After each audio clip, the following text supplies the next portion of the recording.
দেখে মনে হচ্ছে না দোকানে কেনা আইসক্রিম, কিন্তু একদমই নয়। এটা কিন্তু আমি বাড়িতে বানিয়েছিলাম। চলো তোমাদের সাথে শেয়ার করি এটা আমি কিভাবে বানিয়েছি।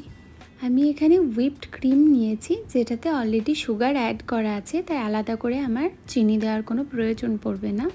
আর তার সাথে নিয়েছি ওরিও বিস্কুট। যেহেতু আমি ওরিও ফ্লেভারের আইসক্রিম বানাচ্ছি, তাই ওরিও বিস্কুটের যে 10 টাকার প্যাকেটগুলো হয়, সেই একটা প্যাকেট আমি ভালো করে ভেঙে নেব। গুঁড়ো কিন্তু করিনি, ভেঙে নিয়েছি। তারপর আমি একটা পাত্রে 250 গ্রাম মতো ক্রিম নিয়ে নেব, আর তার সাথে নেব 50 গ্রাম মতো কনডেন্স মিল্ক। ক্রিমটা আমার একটু বেশি হয়ে গেছিলো, সেই মতো আমি কনডেন্স মিল্কটাও একটু বেশি দিয়ে নিয়েছি।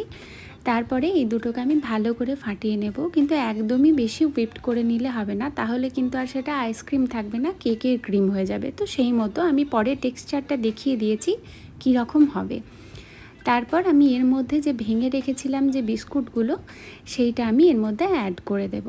তারপর সেটাকে আমি আবারও ভালো করে ফাটিয়ে নেব, কিন্তু আগে থেকেই বলছি খুব বেশি ফাটিয়ে নিলে কিন্তু হবে না, তাহলে ওটা কিন্তু কেকের ক্রিম হয়ে যাবে, তাহলে আর আইসক্রিমের সেই ব্যাপারটা আর আসবে না।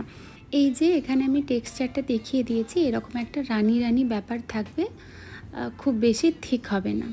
তারপর আমি এরকম একটা পাত্র নিয়ে নিয়েছি। আমার কাছে প্যারাডাইস বিরিয়ানির এরকম একটা কন্টেনার ছিল, তো আমি এটাই নিয়েছি। তোমাদের কাছে পুরনো আইসক্রিমের কোনো কৌটো থাকলে বা ওরকম কিছু থাকলে তাতে আইসক্রিমটা বসাতে পারো, তাহলে আরও ভালো হবে।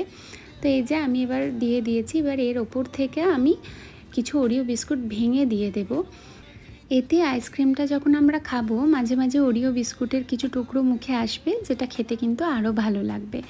তারপর এটাকে ঢেকে আমরা ডিপ ফ্রিজে 2 ঘন্টার জন্য রেখে দেব। তারপর 2 ঘন্টা পরে আইসক্রিমটাকে বের করে ভালো করে একবার মিক্সড করে দেব, তাতে আরও ভালো আইসক্রিমটা জমবে। আর এই মিক্সড করার জন্য যেহেতু ওপরের বিস্কুটগুলো নিচে চলে যাবে, তাই ওপরে আমরা আবারও কিছু বিস্কুট ভেঙে ভালো করে দিয়ে দেব।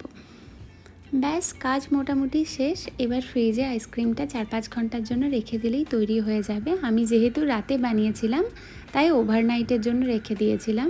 আর নেক্সট ডে আমরা লাঞ্চের পরে এটা খাচ্ছিলাম। অলরেডি আগে একটু ট্রাই করা হয়ে গেছিলো, তাই ওপরটা এরকম দেখতে লাগছে। এবার লাঞ্চের পর আবার আমরা একটু করে খাবো। স্কুপ তোলার জন্য যে স্পুনটা হয়, সেটা আমার কাছে নেই, তাহলে আরও সুন্দরভাবে আইসক্রিমটা উঠে আসতো। তবে আইসক্রিমটা খেতে কিন্তু দুর্দান্ত হয়েছিল। এরপরে আমি ডেকোরেশনের জন্য ওপর থেকে কিছু স্প্রিঙ্কলস দিয়েছিলাম, তবে সেটারও কোনো দরকার ছিল না। আইসক্রিমটা এমনিই খুব ভালো হয়েছিল। তোমরা অবশ্যই একবার ট্রাই করো।